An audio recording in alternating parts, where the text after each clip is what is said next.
kasih Bapa, kami bersyukur pagi ini bisa bangun dengan tubuh yang sehat tanpa kurang apapun. Sebelum kami melakukan aktivitas hari ini, kami rindu untuk membaca Alkitab Tuhan, untuk melandasi hidup kami dengan kebenaran-Mu.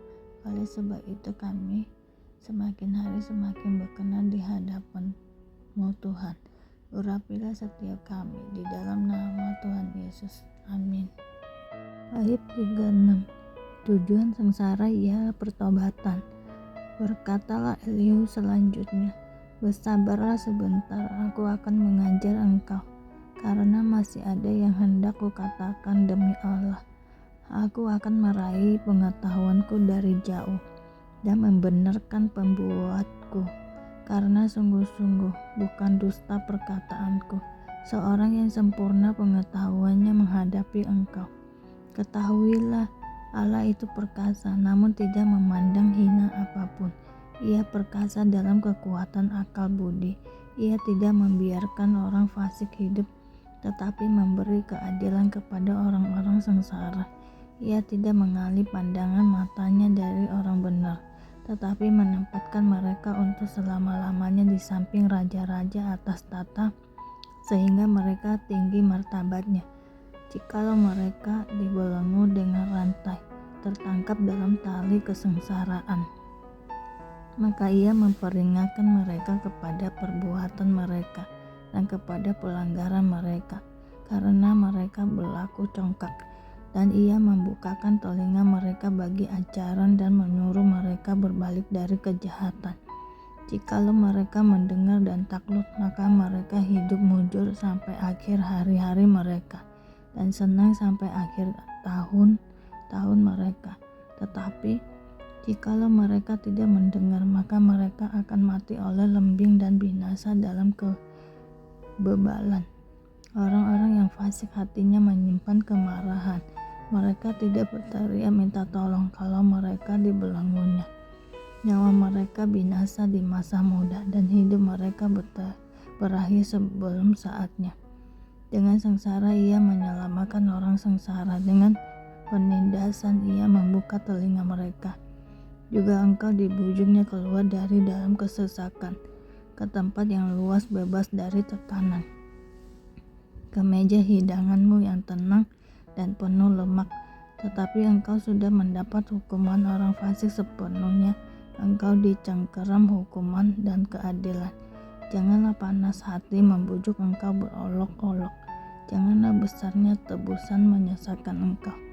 Dapatkah teriakanmu meluputkan engkau dari kesesakan, ataukah seluruh kekuatan jerih payahmu? Janganlah merindukan malam hari, waktu bangsa-bangsa pergi dari tempatnya.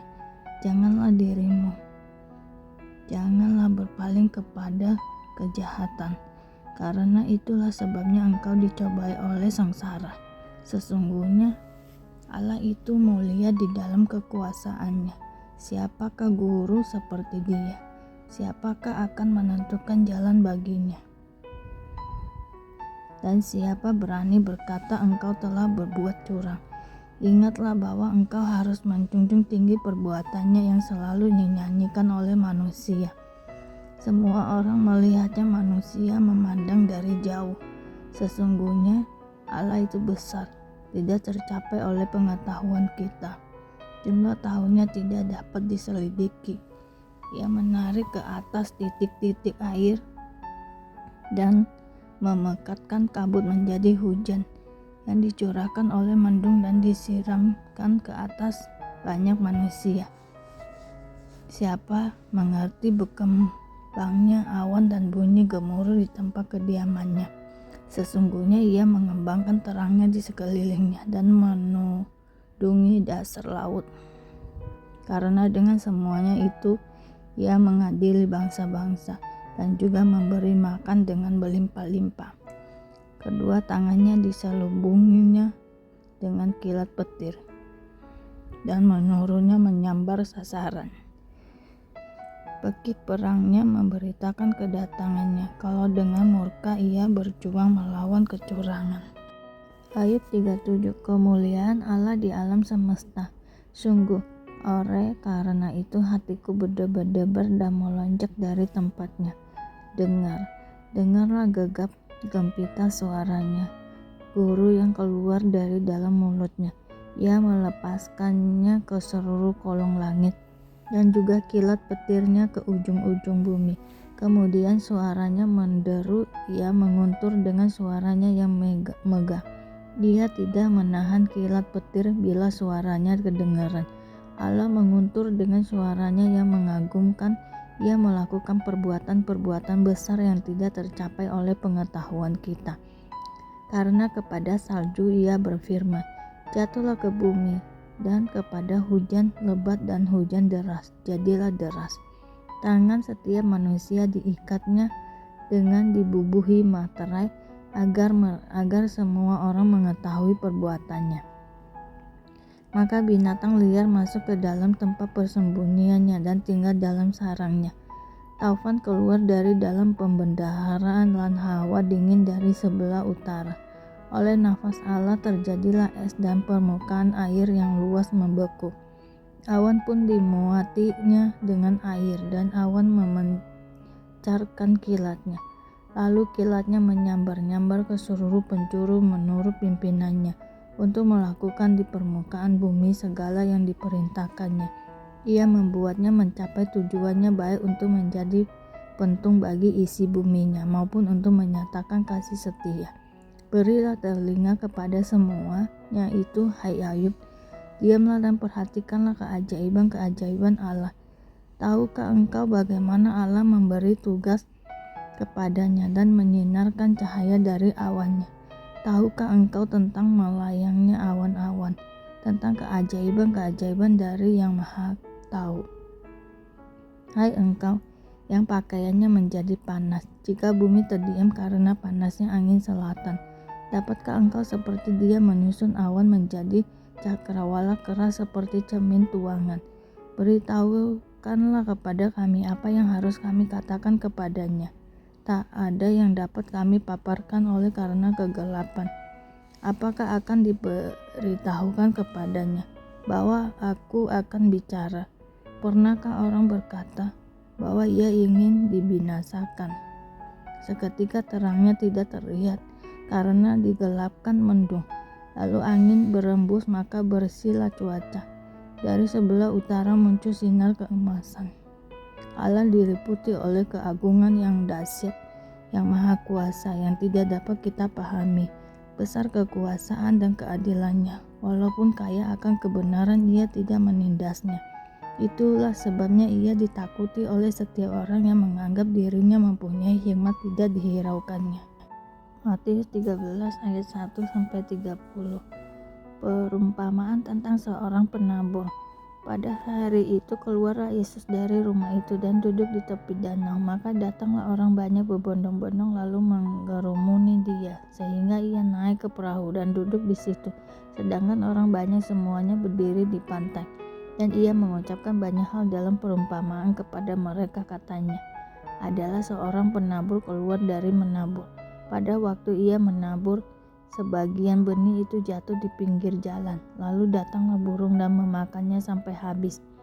Sebagian jatuh di tanah yang berbatu-batu yang tidak banyak tanahnya, lalu benih itu pun segera tumbuh, karena tanahnya tipis. Tetapi sesudah matahari terbit, layulah ia dan menjadi kering karena tidak berakar.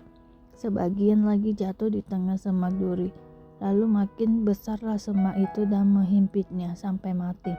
Dan sebagian jatuh di tanah yang baik lalu berbuah, ada yang 100 kali lipat, ada yang 60 kali lipat, ada yang 30 kali lipat. Siapa bertelinga, hendaklah ia mendengar. Maka datanglah murid-muridnya dan bertanya kepadanya, mengapa engkau berkata-kata kepada mereka dalam perumpamaan? Jawab Yesus, kepadamu diberi karunia untuk mengetahui rahasia kerajaan sorga, tetapi kepada mereka tidak. Karena siapa yang mempunyai, kepadanya akan diberi, sehingga ia berkelimpahan. Tetapi siapa yang tidak mempunyai, apapun juga yang ada padanya akan diambil daripadanya.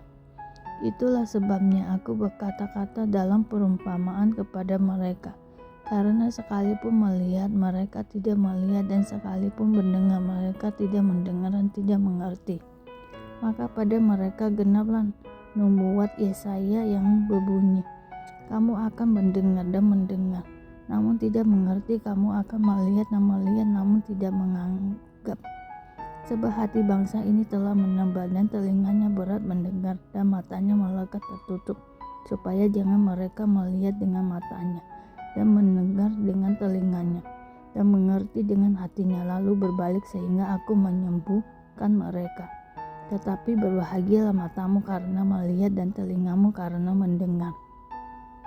Sebab aku berkata kepadamu, sesungguhnya banyak nabi dan orang benar ingin melihat apa yang kamu lihat, tetapi tidak melihatnya, dan ingin mendengar apa yang kamu dengar, tetapi tidak mendengarnya. Karena itu, dengarlah arti perumpamaan penabur itu. Kepada setiap orang yang mendengar firman tentang kerajaan sorga, tetapi tidak mengertinya, datanglah si jahat dan merampas yang ditaburkan dalam hati orang itu. Itulah benih yang ditaburkan di pinggir jalan. Benih yang ditaburkan di tanah yang berbatu-batu ialah orang yang mendengar firman itu dan segera menerimanya dengan gembira. Tetapi ia tidak berakar dan tahan sebentar saja. Apabila datang penindasan atau penganiayaan karena firman itu, orang itu pun segera murtad. Yang ditaburkan di tengah sama duri ialah orang yang mendengar firman itu. Lalu kekhawatiran dunia ini dan tipu daya kekayaan menghimpit firman itu sehingga tidak berbuah. Yang ditaburkan di tanah yang baik ialah orang yang mendengar firman itu dan mengerti, dan karena itu ia berbuah.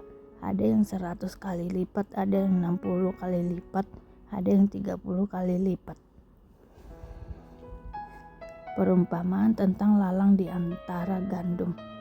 Yesus membentangkan suatu perumpamaan lain lagi karena kepada mereka. Katanya, hal kerajaan sorga itu seumpama orang yang menaburkan benih yang baik di ladangnya.